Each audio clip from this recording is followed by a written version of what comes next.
Doctor V T Patil आणि सरोजिनी देवी पाटील यांनी स्वतःची संपत्ती दान करत 1968 साली सरोजिनी देवी विश्वनाथ विश्वस्त मंडळाची स्थापना केली. या ट्रस्टच्या माध्यमातून 1992 साली स्वयंसिद्धा या संस्थेची स्थापना करण्यात आली. स्वयंसिद्धाच्या 33व्या तर डॉक्टर व्ही टी पाटील फाउंडेशनच्या 31व्या वर्धापन दिनानिमित्त 15 जून रोजी विविध कार्यक्रमांचं आयोजन करण्यात आले. यामध्ये विविध क्षेत्रात उल्लेखनीय काम करणाऱ्या मान्यवरांना पुरस्कार देऊन गौरवण्यात येणार आहे.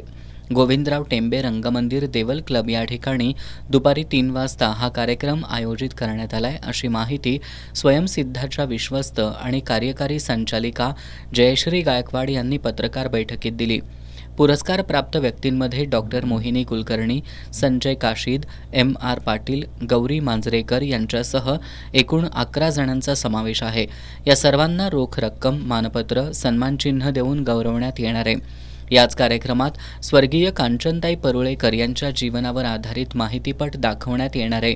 या पत्रकार बैठकीला सौम्या तिरोडकर, अंजली घोरपडे, सुमन बारामतीकर, मालती बेडेकर, आशा थोरवत, नीता दटमजगे, मीना ठक्कर, वैशाली चौगुले, सुजाता नाईक, कविता बड्डे, प्रीती साळोखे आदी उपस्थित होत्या.